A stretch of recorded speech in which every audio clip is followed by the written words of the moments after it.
Steph Curry basically single-handedly pulled Team USA from the fire. Yeah, he did. 10 3-pointers. They're going to beat Serbia by 3 or 4 points. Hit the 2 free throws. I think the thing that's off-putting to me is, like, I watch so much NBA basketball, and, like, I think Durant is a dog, right? And not in a complimentary way. Okay. Oh, but here today, screaming, yelling, all into it. And I'm like, bro, where was that when the Suns needed you last year? The defense and getting the turnover at half court, like, wow. Because we were laughing, saying, I guess if they lose, he's going to say, I want to be traded to Serbia. I must have missed where Team USA's paying you $60 million a year. But no, I wanted to just ask you this. You have spent a lot of time in college locker rooms and practices, 7-on-7s, recruiting, and I just want to know, the believability of what I'm about to read to you.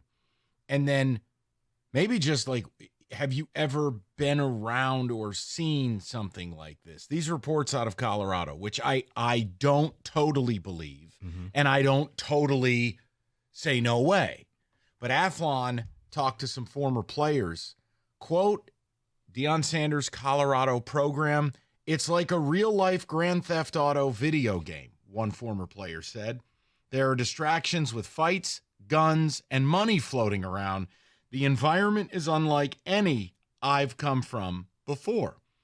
So you read the whole thing. There are stories of players being forced to fight to prove their toughness. There are stories of one player sent someone in to collect a $10,000 gambling debt. Like, these are things where you're like, wait a second.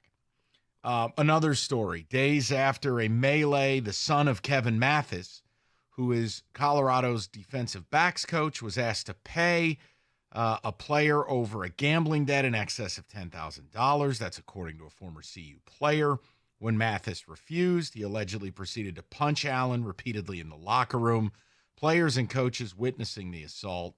Allen allegedly refused to discuss the matter, fearing repercussions due to Mathis's connection to the coaching staff. I won't read the rest. I do encourage you to read the whole report. My question to you, Rico, level of believability, and have you ever seen anything like that? Level of believability, Mike? Scale 1 to 10, call it. I'm going to go about a 7 or 8. Oh, dear God.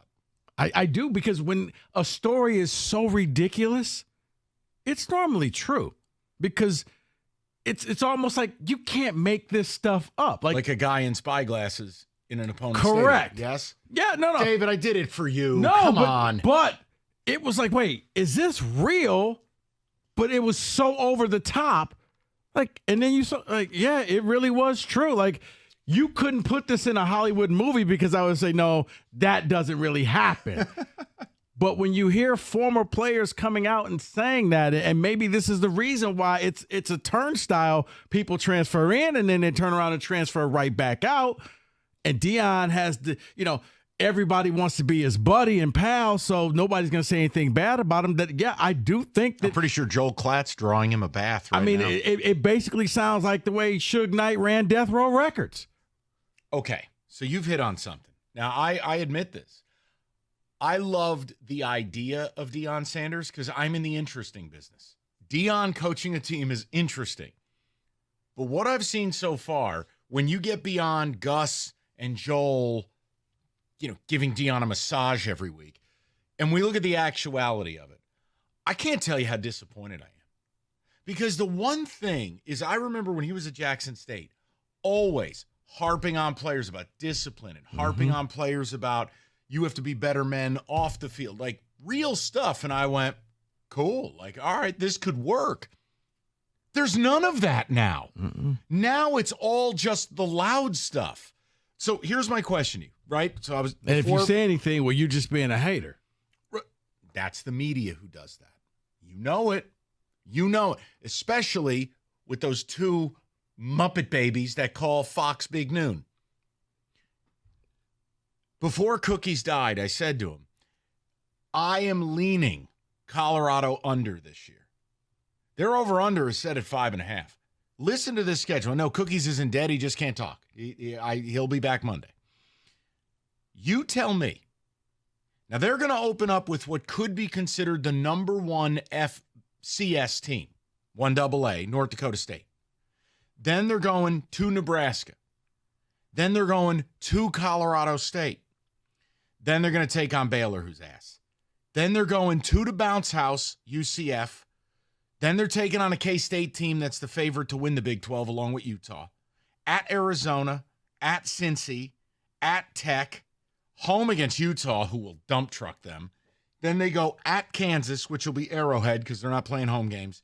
And then they're going Okie State to finish the year. Rico, I can't find 5-6 wins in there. No.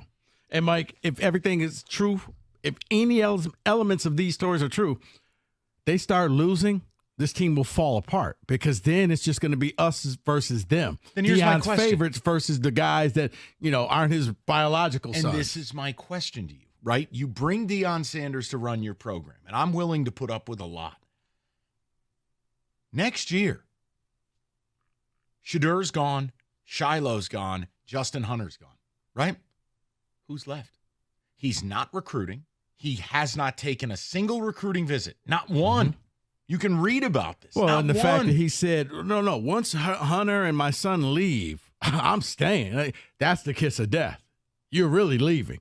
Because once your kids are gone, you don't care about this team. It's like David coaching his son, and once his son moves on, I don't care about you other guys. I don't care about my kids. That's what it feels like. Yes. Look, I was all in favor of it. Colorado handed him the keys, and I think this is going to be one of those things where Colorado's going to kind of feel like Michigan State did. Maybe we rewarded Mel Tucker too soon. Maybe we gave Deion the keys too soon, and we did not make him earn it. I'm fascinated by them. I mean, if he has a nice season, respect. But boy, I'll tell you, as this thing starts year two, after I thought it was a brutal year one. They were very fortunate not to be 2-10. If you watch the games, They went 4-8. The reports, what's leading up to this, and then that schedule, I'm like, okay. David, a few ticket texts, if you would, and then we'll get back to the Lions. Perfect word, disappointed. The Buffs program is simply a dumpster fire, and it will take years for someone at some point to try and fix it. I am bummed out by it. I want Deion to succeed because I'm in the interesting business. He is interesting to me. Like a lot of these coaches are not.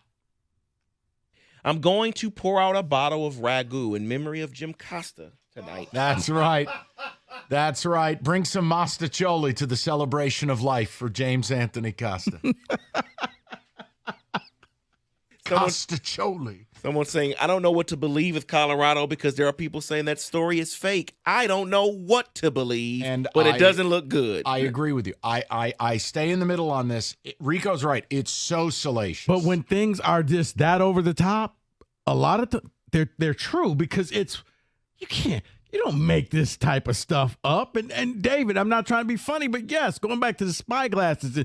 And wait, you went and visited other teams and you did. Nobody does that except for somebody actually did that.